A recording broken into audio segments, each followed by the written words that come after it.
Hello बच्चों, good morning to all. आज अपन electrochemistry का एक नया लेक्चर लेके आए हैं जहां पर तुम्हें फिजिकल और केमिकल एब्जॉर्प्शन के बारे में बताया जाएगा।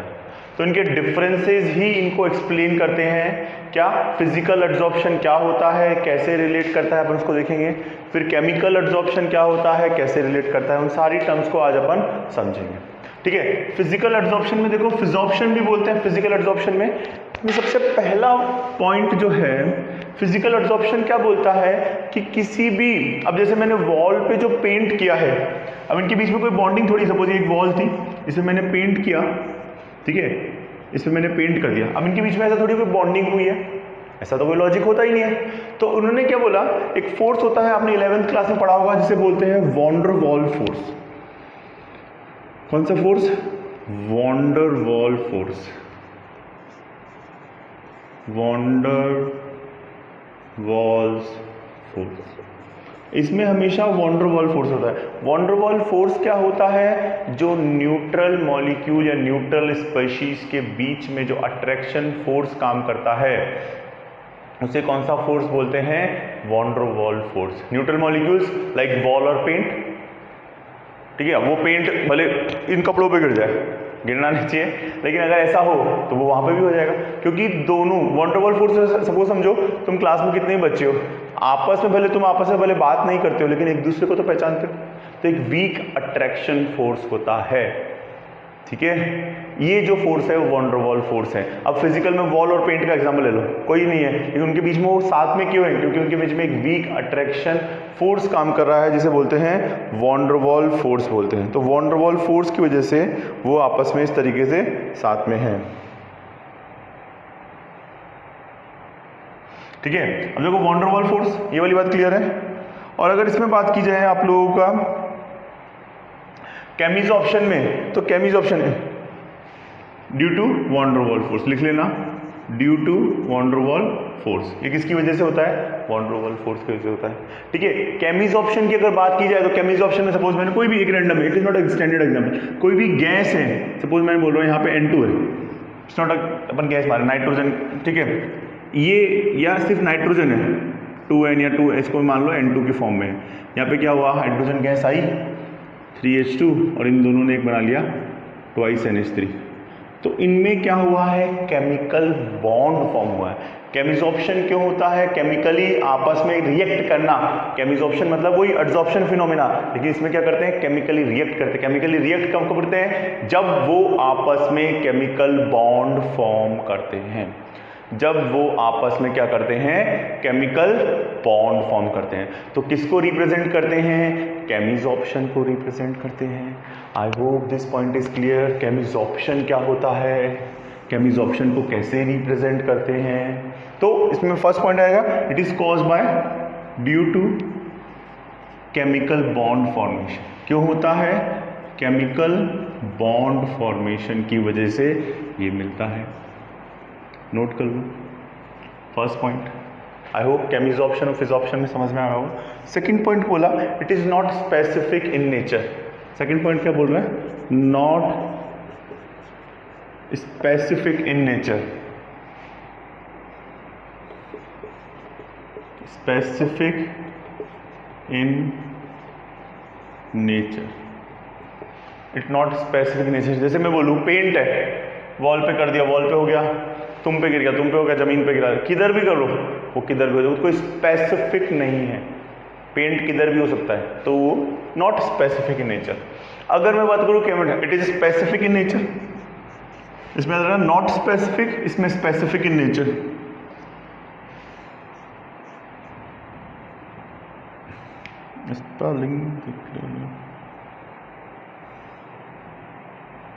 आई भी तो आएगा, देख रहे हो, स्पेसिफिक, SPECIFIC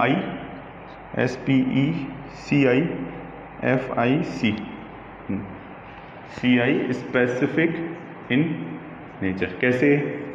अरे भाई मैं बोल रहा हूँ, यहाँ पे अब कोई नाइट्रोजन था सपोज, यहाँ पे अब हीलियम तो नहीं एब्जॉर्ब कर सकती, कोई भी आके कोई नहीं कर सकता।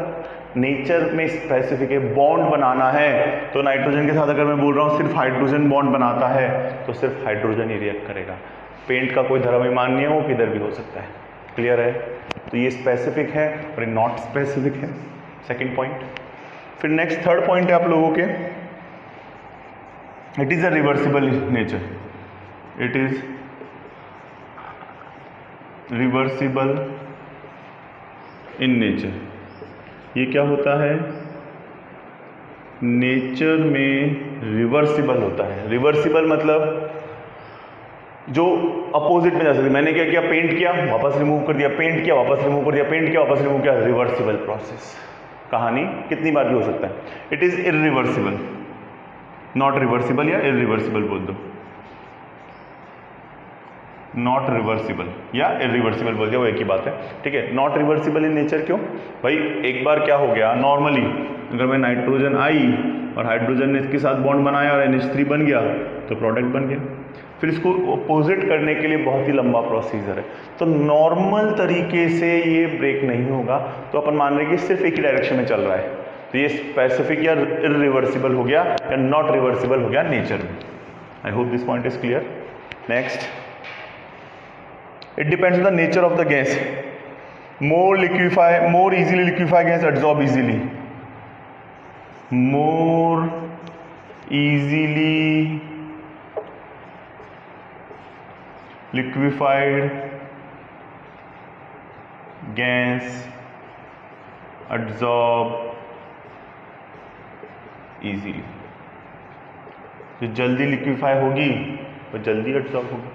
कैसे, more liquefy, more easily liquefy, easy का मतलब जो जल्दी कलेक्ट हो सकती है, जिसका नेचर जल्दी कलेक्ट होने का है, लिक्विफिकेशन ऑफ गैस, जो जल्दी लिक्विफाई हो सकती है, जो जल्दी कलेक्ट हो सकती है, वो इजीली होगा। और इसमें भी सेम आएगा, मोर इजीली, ठीक है, ये दोनों सेम रहने वाले हैं, इसमें भी सेम, दोनों में ये पॉइंट कॉमन है, ठीक है। तो मैं यहाँ पे लिख रहा हूँ सेम, क्या, मोर easily liquefy gas absorb easily, दोनों में वही गैस के बारे में बात की है, जो जल्दी गैस जल्दी कलेक्ट हो सकती है वो जल्दी, ठीक है। फिर नेक्स्ट पॉइंट आप लोगों को बोला है, low temperature is favourable for absorption. Fifth point है, low temperature is favourable, low temperature is favourable, favourable कैसे, अरे भाई देखो मैंने तुम्हें वो मैकेनिज्म जब बताई थी तो मैंने बोला था कि टेम्परेचर ज़्यादा तो एब्जॉर्प्शन का प्रोसेस, डिसॉर्प्शन क्या होता है, टेम्परेचर बढ़ाने पे पार्टिकल्स का निकलना। मतलब मैं बोलूँ राजस्थान में कोई बॉल लेके के वहाँ पे धूप में रखा उसको, यहाँ पे वहाँ पर टेम्परेचर ज़्यादा 50 डिग्री सेल्सियस और यहाँ पे मैंने लिखा 440 डिग्री सेल्सियस, ठीक है, इसमें पेंट हुआ है। तो वहाँ पे क्या होगा, कलर, एक बाइक मैंने खरीदी, एक मेरे फ्रेंड ने खरीदी, दोनों रोज़ धूप में खड़ी करते हैं, मैं वापी में खड़ी करता हूँ, वो राजस्थान में खड़ी करता है। राजस्थान में गर्मियों के दिन चल रहे हैं 50 डिग्री सेल्सियस, यहाँ पे 35-40, उसका कलर जो है वो जल्दी निकल जाएगा, कलर निकलने का प्रोसेस, क्योंकि टेम्परेचर ज़्यादा, इसका मतलब प्रोसेस ऊपर की तरफ पार्टिकल ज़्यादा उठेंगे तो उसका कलर जो है, बाइक का रंग जल्दी। फिर हम दोनों एक साल बाद मिले, ठीक है, अगली दिवाली पर हम जब वापस मिले तो हमने देखा कि उसकी बाइक का कलर तो गायब हो गया ऑलमोस्ट, मेरी बाइक का कलर अभी भी थोड़ा बहुत बाकी है। तो जहाँ पे फिजिकल एब्जॉर्प्शन की बात होती है तो लो टेम्परेचर इज फेवरेबल, और हाई टेम्परेचर क्या होता है, नॉट फेवरेबल। तो वहाँ पे टेम्परेचर ज़्यादा है तो वो प्रोसेस क्या होता है, ज़्यादा फास्ट हो जाता है, ठीक है। अगर केमिकल रिएक्शन में बात करें तो कोई रिएक्शन कैसे होती है, N2 + 3H2 प्रोडक्ट बनता है ट्वाइस NH3, तो ये बॉन्ड ब्रेक होते हैं, ये बॉन्ड ब्रेक होता है और नए बॉन्ड बनाते हैं। तो टेम्परेचर ज़्यादा तो रिएक्शन की स्पीड क्या हो जाती है, फास्ट हो जाती है। तो हाई टेम्परेचर, केमिकल बॉन्ड में याद रखना, जिस भी याद हो, high temperature is favourable,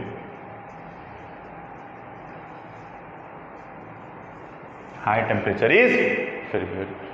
clear है फिजिकल और केमिकल एब्जॉर्प्शन में, ठीक है। अब आगे की बात, ऊपर के कुछ पॉइंट्स रब कर देता हूं मैं आपके लिए फिजिकल और केमिकल के अंदर। फिर आगे क्या बोल रहा है,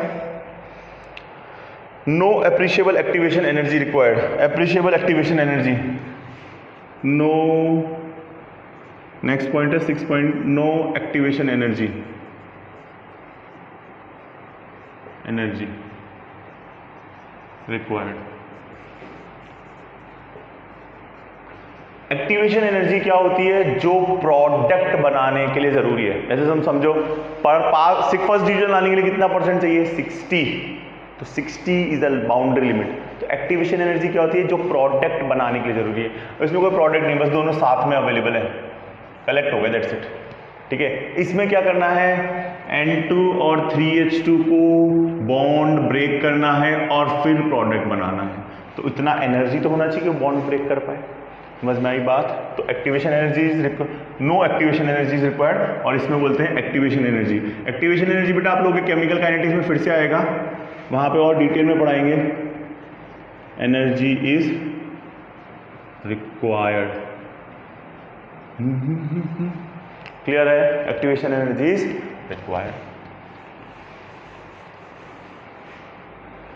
फिर आगे क्या बोल रहा है, it depends on the surface area.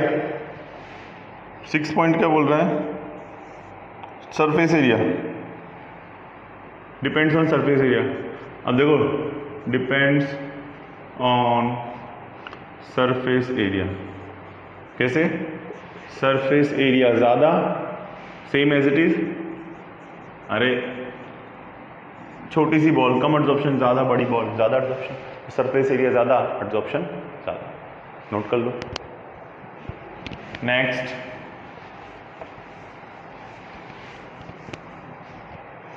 Next बोला है multi molecular and single molecular. 7th बोल रहा है multi molecular layer formed, molecular layer will be formed, multi molecular layer बनती है, एक बार पेंट किया, एक और बार किया, एक और बार पेंट किया, एक और बार पेंट किया, कितनी बार पेंट कर सकते हैं, मल्टी मॉलिक्यूलर। इसमें देखो इन दोनों के बीच में N2 और H2 के बीच में बॉन्ड बना, NH3 बन गया, अब और N2 है ही नहीं, तो एक ही लेयर बनेगी, तो सिंगल मॉलिक्यूलर या unimolecular layer will be formed. क्यों? बाकी फिर क्या हो जाएगा, न्यूट्रलाइज हो जाएगा, layer will be formed. Note कर लो, मल्टी मॉलिक्यूलर लेयर और single molecular layer will be formed. और लास्ट पॉइंट आप लोगों का एनर्जी के रिस्पेक्ट में, एंथैल्पी। इसमें एनर्जी की रिक्वायरमेंट, एंथैल्पी की रिक्वायरमेंट क्या है, कम। एंथैल्पी क्या होता है, change in energy at constant pressure, last में बताया था। इसमें जनरली एंथैल्पी की requirement, enthalpy is low,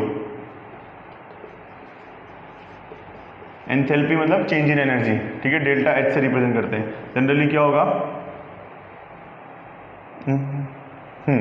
generally क्या होगा, 20 to 40 किलो जूल है, यस 40 किलो जूल पर मोल, बहुत ही कम एनर्जी की रिक्वायरमेंट है, तो आराम से प्रोसेस हो जाता है।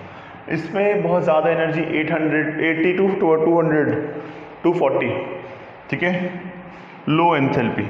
एंथैल्पी मतलब एनर्जी कम की रिक्वायरमेंट, इसमें 80 to लगभग 240 किलो जूल पर मोल की रिक्वायरमेंट, हाई एंथैल्पी।